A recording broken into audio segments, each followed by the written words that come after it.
And there we go. 3, 2, and 1. Well, Mayor Mike, welcome back. Mayor's Monday here, WSAU, WSAU.com. Once again, we want to emphasize that you are appearing in this forum as the mayor of the city of Stevens Point and nothing else right now. So, Mayor, tell me it's your city. Like what's going on? What's going on? There's always something going on, Michael. There's probably too much to cover in this short interview. But we can talk about a few things. You know, we're into March. That's great. I'm getting ready to tap my maple trees and hopefully get some sap in this year. We do some home maple syrup. We don't sell it or anything. We just kind of do it for funsies, but that's happening. And of course, you know, we've got St. Patrick's Day coming up and the Easter holiday after that. The Easter egg hunt that is in the city, it's never really been a city function. The Optimists have run it, and most recently Muzzy Broadcasting. Now the Children's Museum has picked it up, plus a bunch of volunteers. That's going to happen April 8th, the Saturday before Easter Sunday, and it's going to be at 10 o'clock in the morning. We're hoping to have it in the downtown square, but if it snows or there's inclement weather, any kind of weird stuff going on, we'll have it in the Mid-State parking lot where it's been held for quite a while. We have 3 different age groups, and we've got a lot of businesses that have stepped up. Dunkin' Donuts and Baskin Robbins have donated some free ice cream. Dairy Queen has donated some free ice cream. Dave's Body Shop has donated bicycles. Larry's Helping Hand has donated some bicycles. So not just candy, lots of other cool prizes available for the kids. And then, of course, you know, we invite you to stick around downtown, maybe grab some lunch or whatever it happens to be, and see our wonderful downtown district if you haven't been there in a while. I think we talked about this once before. We created what's called a business improvement district. You did, yes. Which is, you know, basically it encompasses our downtown area, Main Street, Clark Street, Strong's, Third, and all of the area that we call downtown. And we're doing creating this business improvement district means everybody in the district pays a little extra money every year, but we collectively then do things to help out the district. We've only had 1 meeting so far. We're working on our 2nd meeting this week with the bid board, and the bid board is consisting of business and property owners within the district who make the decisions on how to spend that money. So it could be things as simple as hanging planters from the light poles, or you know, maybe some bigger events or some additional marketing, but it's up to that board to decide. So the things that are happening downtown have always been the responsibility of in the city in part, but more importantly, the businesses that are down there. They're the ones that come up with the cool ideas.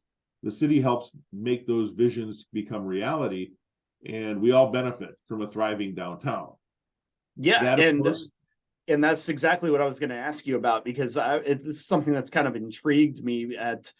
These businesses came together and said, look, we are willing to invest more than our property taxes and get together to help fund some of these ideas. Like, we've got some ideas and we want to make them a reality. So they're getting together like that. What has the discussion been so far? I mean, do they have a laundry list of items yet that they'd like to see get done? So we do. They have a laundry list of items, of course, of things that they want to get done. However, we're starting with the basics, right? The first meeting was really discussing open meetings and public record and that sort of thing, the legalities of the body and what their responsibilities and advantages are. And then we started goal orienting, right? Rather than say, oh, I want to do this, I want to do that. Let's start by setting some goals that are kind of overreaching, that will drive all of our decisions. Because if you have a goal and a vision plan, it's much easier to say this does or does not fit within that goal, strategic plan, vision plan, whatever you want to call it, within those goals. And you're going to try and focus your energies on things that will achieve the goals, rather than just kind of throwing things on a dartboard to see what sticks. Oh, I want to do this, and I want to do that, and I want to do this. Let's stay goal focused. So that's what we've been really working on with the bid board, is establishing those goals. And we're not quite there yet, but after our 2nd meeting, I expect that we'll have some good framework for those goals. And that's just in time for the spring season. You know, as as you know, we've got Music on the Square on Wednesday nights. That's put on by the Stevens Point Alliance, which is another group of businesses, not as inclusive, but they do a good job of putting that on. So we'll have live music on the square. All of the events that you have seen downtown are still going to happen. Nothing's changing there. But over the coming year or two, look for some pretty significant changes to the look and feel of downtown, making it even more welcoming and more inviting than it already is.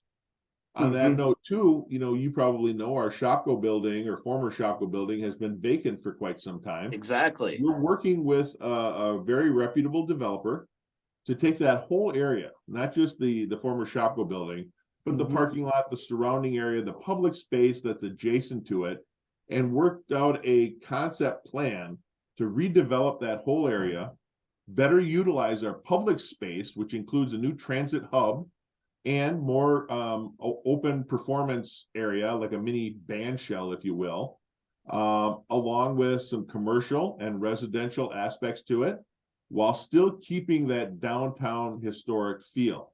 So over the next couple of months, council will be presented with some of the ideas and decisions that need to be made as that whole project moves forward. We're really excited about that, because I can tell you, in another year or two, once construction gets better underway, you are going to see a really different east end of downtown.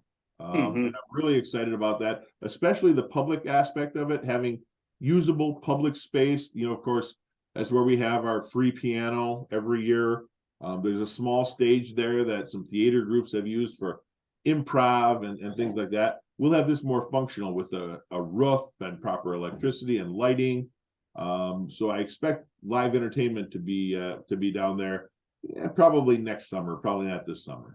Some kind of a live rendition of America's Got Talent, or Stevens Point's Got Talent. There you go. Point's Got Talent. Yes. So what we're doing is we're actually casting. We want to do a live action version of RoboCop. So as soon as the stage is constructed, we're gonna hold auditions for the live action RoboCop. Probably more of a sequel or a reboot, if you will. A reboot, protecting the citizens of downtown Stevens Point. Okay. That's not. And for those of you that don't know, I know the mayor can't pan his camera right now, but he does have a RoboCop video game, like the classic arcade game. In fact, I believe he is given a handful of quarters every day by his wife to play in his office when he's got some downtime. Hey, so I earn those quarters for my chores. I do not doubt that one bit. And I gotta believe, Michael, that there are people out there who don't know what the connection is. The RoboCop thing started because Peter Weller, the actor who portrayed RoboCop in the original movies, actually lived in Stevens Point. He lived a few blocks away from City Hall. Of course, he's gone on to much bigger and better things, but there's a Stevens Point local connection. And years ago, a couple years ago now, Detroit, where the movie was supposed to take place, did this GoFundMe to build a giant RoboCop statue. And when they built it, they found they had no place to put it. So I said, well, I'll bring it to Point. That's his hometown. And this whole thing started about RoboCop. And it's been kind of a running joke theme now for the city for a couple of years. So we're trying to put up a 40-foot RoboCop statue in the middle of the roundabout, maybe something revolving, speakers booming, thank you for your cooperation, that sort of thing. All of these things are still, in my bucket list, probably not anybody else's. Yeah, indeed. And I've seen the prototype of the RoboCop statue, at least the prototype of the head. You had that 3D printed, and that was pretty good. But yeah, it's certainly something that I know for a while there, especially during COVID-19, that the city really came together around and said, yeah, let's do this. Let's make this happen. And I know a lot of other things have happened since then, and it's been put on the back burner. But I do take a small bit of comfort in knowing that you will not let this go as long as you are in office, at least tongue in cheek style, of course. Exactly. And it's my video game, by the way. No taxpayer money other than my salary, of course. was used to Yes, purchase this video game. It is my personal property that I'm using here in my office. Few indeed. people have come in to play it, but generally it just sits there and looks good. Indeed, indeed. And yeah, no, again, no different than the mini fridge that he has his Diet Coke in under the desk down there as well. Diet Coke? Do I look like I dig diet anything, dude? One more thing before we let you go. Obviously, yeah, as far as city business goes, you've got a few proposals on the table regarding dwelling units and the number of unrelated people that that can live together in a single home. And this is again in single zoned areas that are zoned for single family homes. Tell us what you got going on there and what you're looking to do in the next few weeks or so. Sure. So, giving you some background information, we've had a zoning code since at least the early 70s, maybe even further back than that, that said no more than two unrelated people can live in any unit. Okay, and the two unrelated people are if I want to live with my girlfriend for a while, or my college buddy, or brothers want to move in together, whatever it happens to be. It's allowed, but anything more than two was prohibited in most zoning areas. And it's archaic, right? We have a housing crisis in the nation, and there's just not enough affordable housing for our population. You can find housing, but you oftentimes have to pay a lot of money for that. And we generally define affordability as 30% or so of your income. No more than that should be used for housing. Well, in some cases, if you're working full-time at a minimum wage job, that's like, $200. You're not going to find an apartment for $200. But if Michael wants to move in with Mike, we could probably afford an apartment together. But if we could get the third person, John, now let's make it another Mike. So okay. Mike, and Mike move into an apartment. Well, now that it makes it even more affordable. And especially for young people starting out, families aren't started the way they used to be started, where, you married someone maybe in high school or freshly out of high school and started your family right away. People are waiting more. They're going through college, they're establishing a career, and then they're considering marriage. So you're single until then. You don't have all of those incomes and you're unrelated.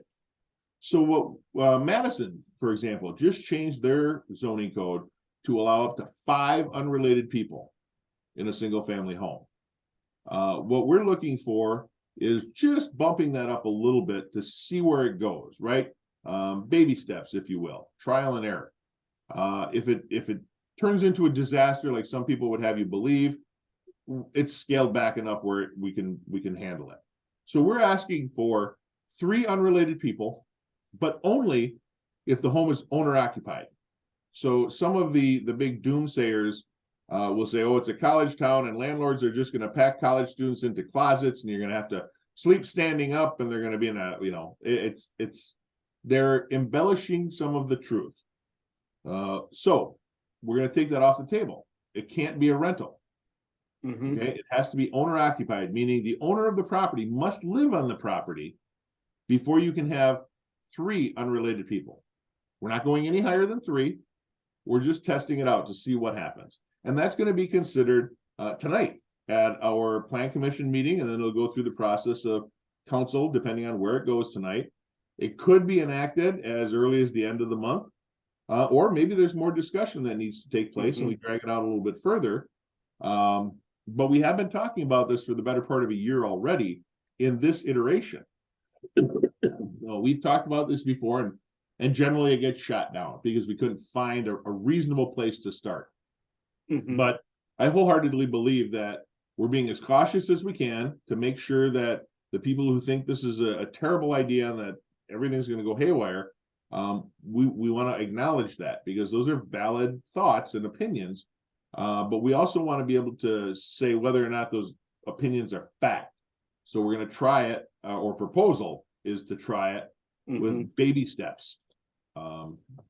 Anyway, that's Monday night and tonight. If anybody wants to provide input that can't make the meeting, you can contact my office. You can contact our community development department, of course, or your alderperson.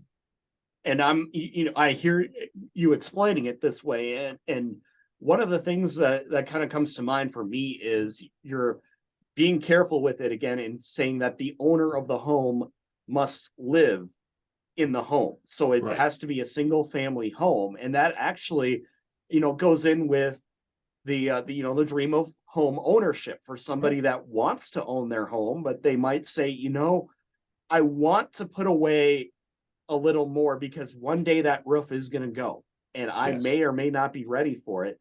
If you're allowing somebody, say, charging them $150 or so a month to live in the home with you, that not only allows you to build equity in the home, but it might allow you to build up some sort of a little nest egg for what will inevitably go wrong one day Right. with the home.